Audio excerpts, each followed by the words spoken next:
Friends, இன்னைக்கு நாம இது வரைக்கும் நீங்க ட்ரை பண்ணாத பழைய சாதத்துல பக்கோடா எப்படி பண்றது வீடியோல பார்க்க போறோம். இது ரொம்ப உங்களுக்கு யூஸ்ஃபுல்லா இருக்கும். மறக்காம இன்னைக்கு ட்ரை பண்ணுங்க. பார்க்கலாம் பழைய சாத பக்கோடா எப்படி செய்யணும் பார்க்கலாம்.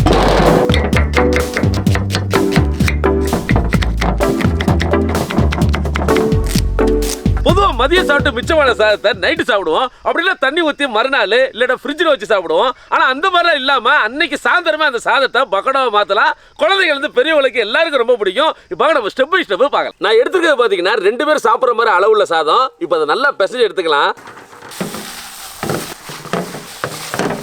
இந்த மாதிரி இருக்கணும். இப்போ இதுலேயே மசாலாவை பரட்டிக்கலாம். முதல்ல பெரிய வெங்காயம் 6, அப்புறம் இடிச்ச பூண்டு 10 பல்லு, பொடிசா வெட்டுன இஞ்சி 2 டேபிள் ஸ்பூனு, பூண்டு இப்படி தான் தோலோட இடிச்சு வச்சுக்கணும். அடுத்து 2 பச்சை மிளகா, அப்புறம் சிறிதளவு கருவேப்பிலை. நாம எடுத்துக்க பார்த்தீங்கன்னா புழுங்கல் அரிசியில் வேக வச்ச சாதம், பச்சரிசி சாதத்தில் இதை பண்ணிக்கலாம். அதே போல பழைய சாதத்தை பண்ண அவசியம் இல்லை.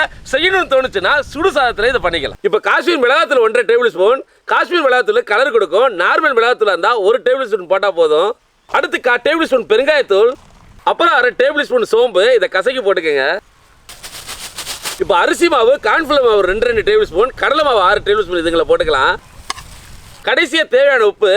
இப்போ இது எல்லாத்தையும் நல்லா பிசைஞ்சு தேவைப்பட்ட லைட்டாக தண்ணி தெளிச்சு பக்கோடா பதத்துக்கு கொண்டு வந்துக்கணும். இந்த மாதிரி இருக்கணும். கடலை மாவு சேர்க்கும் போது கொஞ்சம் கொஞ்சமாக சேர்த்து பரட்டுங்க. எக்ஸ்ட்ரா மாவு தேவைப்படலாம். இல்லை இந்த 6 டேபிள் ஸ்பூன் போதுமானதாக இருக்கும். இந்த பக்கோடாவை ஈவினிங் டயத்தில் செஞ்சு சாப்பிட்டீங்கன்னா அல்டிமேட்டாக இருக்கும். கண்டிப்பாக இதை ஒரு நாள் ட்ரை பண்ணி பாருங்க. கடாயை வச்சுக்கலாம். அலையாத்தையும் மறைச்சிக்கலாட்டினா சுத்தமான கடலெண்ணெய் 1 லிட்டர்.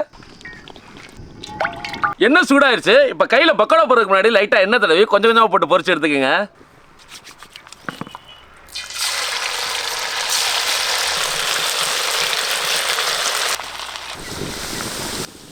நார்மல் ஹீட்டில் இருக்கணும். 2 நிமிஷம் பொரிஞ்சா போதும். ஆல்ரெடி வேக வச்ச ரைஸ் அப்படிங்கிறனால ரொம்ப நேரம் பொரிய தேவையில்ல. 2-3 நிமிஷத்துலயே பொரிஞ்சதை எடுத்துருங்க. இப்போ பொரிஞ்ச பக்கோடாவை அப்படியே எடுத்து சும்மா சுட சுட டீயோட சாப்பிட்டேன். அடடா சுவையான பழைய சாத பக்கோடா ரெடி. இந்த மாதிரி இருக்கணும். இப்போ எடுத்துடலாம்.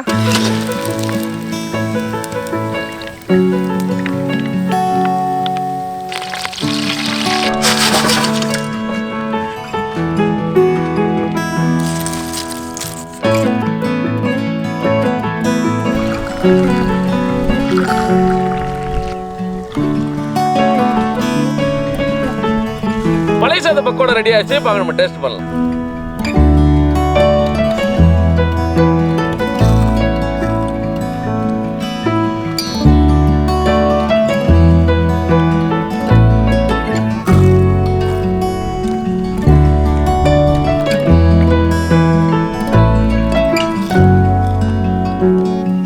பழைய சாத பக்கோடா அருமையான டேஸ்ட்ல இருந்துச்சு. பழைய சாத மாதிரியே தெரியல. பேக்கரியில் சாப்பிட்ட டேஸ்ட்ல செம்மையா இருந்துச்சு. கண்டிப்பா இதை நீங்க உங்க வீட்டில் ட்ரை பண்ணி பாருங்க. உங்களுக்கு ரொம்ப பிடிக்கும். இந்த வீடியோ பிடிச்சா லைக் பண்ணுங்க, ஃப்ரெண்டோட ஷேர் பண்ணுங்க, மறக்காம ஃபாலோ பண்ணுங்க. அடுத்த வீடியோல சந்திப்போம். பாய்.